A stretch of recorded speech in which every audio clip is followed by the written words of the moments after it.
Arthur sipped the lukewarm coffee from his thermos, staring out into the endless sea of trees from the window of the fire lookout tower, 50 meters above the ground. He was alone. The nearest human being, Sheriff Miller, was in a town 40 miles away. Arthur was an ex-Marine. He hated noise, and he hated people. That's why this job, fire lookout, suited him perfectly. But this night was different. The sky was choked with clouds. The moon was invisible, and the wind made the tower's metal legs groan in protest. The time was 02:14 a.m. Suddenly, the old shortwave radio on the table hissed to life. Arthur frowned. No one was supposed to be on this channel at this hour. Help me, please. Daddy? Arthur froze. The cup slipped from his fingers and hit the table with a clatter. That voice was not a stranger's. It was his daughter, Emily.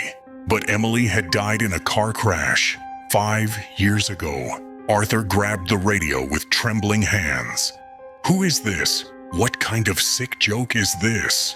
The radio only emitted static and a strange, wet sound, like raw meat slapping against concrete. Slop, slop. Then the voice came again. Daddy, it's so cold out here. Will you let me into the tower? Arthur pressed his face against the glass.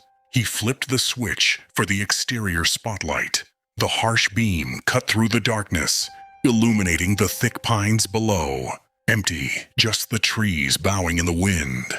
Who are you? Arthur screamed into the radio. I'm calling the police.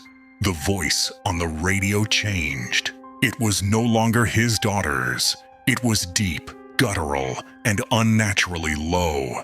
The police can't help you, Arthur. Open the door. Arthur grabbed his Winchester rifle from the wall rack and loaded it. He wasn't losing his mind. Someone was messing with him. Some psycho knew his past and was hiding in the woods. Suddenly, the sound of metal groaning came from the tower stairs. Creak, creak. Someone was climbing the metal steps, but it didn't sound like human footsteps. A human climbs with a rhythm. Step, step. This sounded like a four-legged animal, digging its claws into the steel mesh. Fast and erratic. Scrape, scrape, scrape. Arthur checked the floor hatch. Locked. He stood over the hatch, aiming the rifle down. Stop, I'll shoot, he yelled. The sound on the stairs stopped, right underneath the hatch. Then, a gentle knock. Knock, knock, knock. Arthur, open up. It's me, Sheriff Miller, the voice from outside said. It was unmistakably Miller's voice. The accent, the tone, everything was perfect. Arthur hesitated. Miller, you have a radio. Why didn't you use it? Silence. Then Miller replied, my radio is broken. Arthur, open up quickly. There's something out here. Arthur reached for the hatch lock, but he stopped. The spotlight below was still on. Arthur looked out the window down at the shadow of the staircase. There was no human shadow on the stairs, but there was definitely something standing right under the hatch. Arthur slowly bent down and peered through the grate of the floor. Sheriff Miller wasn't there. Standing there was a creature, a skinless thing, nearly 3 meters tall, with unnaturally long limbs.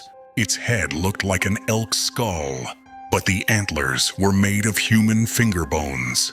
It had no face, just smooth, wet muscle, but it spoke with Miller's voice. Arthur, I'm freezing. Arthur scrambled backward in horror. He had heard stories from the local Native Americans about Wendigos or skinwalkers, but he thought they were just legends. Creatures that steal the voices of loved ones to lure their prey. You're not Miller. Arthur screamed and fired through the floor grate. Bang! The gunshot was deafening in the small room. From below came a savage shriek. It wasn't human, nor was it animal. It sounded like 1,000 people screaming in agony all at once. The sounds on the stairs retreated rapidly. It scrambled back down. Arthur gasped for air. His hands were shaking violently. He grabbed the radio, switching to the emergency channel. Bossy, this is post 34. I need assistance. No answer. Only Emily's voice returned on the radio, but this time she was laughing. Daddy, you made him angry. Now he won't come alone. Arthur looked out the window. From the edge of the forest, emerging from the darkness, dozens of eyes glowed. Yellow, predatory eyes. It wasn't just one. It was a pack. The electric lights flickered and died. The generator was dead. The tower was plunged into darkness. Arthur struck a match and lit the old kerosene lamp.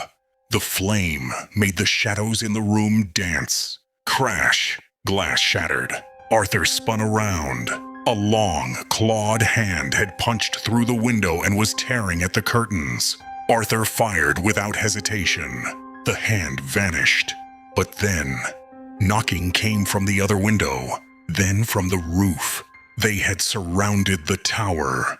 Arthur, we are hungry. Voices whispered from all sides. Sometimes his mother's voice, sometimes his wife's, sometimes his own. That was the most terrifying part. The creatures spoke with his voice. Open the door, Arthur. Don't make this hard. Arthur backed into a corner. He was running out of ammo. He checked his watch. 4 hours until dawn. They won't wait for dawn, he thought. A loud metal screech came from above. The tin roof was buckling. Arthur aimed the rifle at the ceiling. Come on, you filth, he yelled. The ceiling tore open, and a head swung down. It looked human, but it was upside down. It smiled at Arthur. Its teeth were as sharp as needles. Arthur pulled the trigger. Click. Empty. The creature dropped into the room. It was so tall it had to hunch over. It smelled of rotting meat and wet earth. It slowly approached Arthur. Arthur drew his hunting knife, but the creature snapped his arm. With a casual flick of its wrist, the knife clattered to the floor. The creature leaned into Arthur's face. It had no eyes, just deep black sockets. Thank you, Arthur, the creature said. But it didn't use its own voice. It used Arthur's voice. Now I become you. When the sun rose, Sheriff Miller's cruiser pulled up to the base of the tower. Hey, Arthur, you went dark on the comms. Is everything all right? The sheriff yelled from below. The tower hatch opened. Arthur Evans walked down the metal stairs. His uniform was crisp, and he had a smile on his face. Only, his movements were slightly odd, as if his joints didn't bend quite right.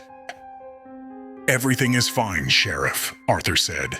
But if one listened closely, there was a slight rasp in his voice, and a faint second frequency underneath it. Radio broke down, and I had some very interesting guests last night. Miller clapped him on the shoulder. Good, let's go. We'll head to town and grab some breakfast. Your daughter Emily is waiting for you, right? Oh wait, she died. Sorry, I got confused. Arthur looked at the sheriff, and for a split second his eyes flashed yellow. No, Sheriff, she is alive now. Everyone is alive.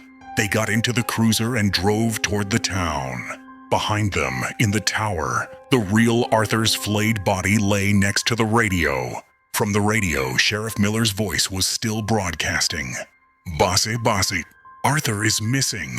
Continuing the search. The sheriff in the car was not really the sheriff either. Location, Oak Haven Police Station. Time, out of 7:15 a.m. Sarah, the night dispatcher, was brewing her morning coffee, watching the monitors. The night had been quiet, except for some weird static interference from the forest sector. The doorbell buzzed. Sarah looked up. Sheriff Miller and Arthur stood at the door. Good morning, boys, Sarah smiled. "Arthur, you're alive! We lost you last night," neither man answered. They entered in perfect synchronization, moving at the exact same speed. Their walk was strange. Their knees didn't bend enough, making a heavy clack-clack sound on the tiles. Sheriff Miller walked straight to Sarah's desk. His uniform was clean, but Sarah caught a whiff of a strange smell. It was the smell of a damp cellar and decaying leaves. No amount of cologne could hide it. "Sheriff, are you feeling okay?" Sarah asked, concerned. Miller's face was pale, his eyes glassy and unblinking. Miller leaned in slowly. His neck cracked audibly. "Turn on the town siren for us, Sarah." Sarah was confused. "Declare an emergency? What happened?" "Yes, emergency. It is time for the food delivery." Suddenly, Arthur, who was standing in the corner, opened his mouth. "Hungry?" Sarah's heart nearly stopped. The voice coming out of Arthur wasn't his. It was the voice of Sarah's grandmother, who had died 5 years ago. Sarah stumbled back, reaching for the phone. "Who are you people?" Miller smiled, but the smile was too wide. The corners of his mouth stretched all the way to his cheekbones, tearing the skin slightly. "We are from you, Sarah. We are from all of you." Sarah tried to reach for her sidearm, but Arthur vaulted over the desk with supernatural speed and grabbed her by the throat. His grip was like iron and freezing cold. "Don't move," Arthur said, this time using Sarah's own voice. "It will be over soon." Sheriff Miller sat at the dispatch console. He keyed the mic and hit the all-channel button. This connected not just to police cars, but to the town's emergency siren speakers.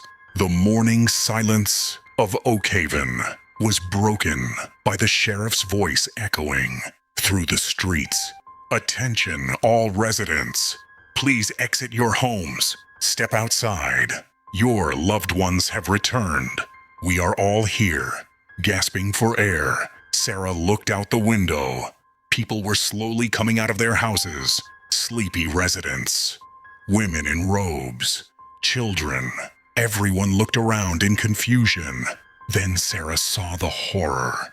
From the direction of the forest, walking down the main road, hundreds, thousands of people were entering the town. Among them were the dead. Old Tom, the fisherman who drowned last year. Hikers lost 2 years ago. And at the very front, little Emily, Arthur's daughter. But they weren't walking. They were twitching, cracking their bones, running on all fours or bending backwards, moving with terrifying speed. The horde entering the town was starving. Miller continued to speak into the microphone, but now he wasn't using words. He was repeating just one sound: squelch, squelch, squelch. The sound of eating flesh. Sarah's vision began to fade. The last thing she saw was Arthur's face, splitting open down the middle, revealing the wet, faceless skull underneath. He whispered into Sarah's ear, "Thank you, Sarah. Your skin will fit me perfectly. Oakhaven is still on the maps today, but the roads leading to it are closed for maintenance. If you live near the woods and someone knocks on your door at night, or if they beg 'let me in' using the voice of your mother, father, or a dead relative, do not open the door, even if they say 'I'm the police,' because they might already be inside. And maybe the person sitting next to you right now, is he really who you think he is? Look closely at his eyes. If he smiles at you, and that smile seems just a little too wide, run." Finished.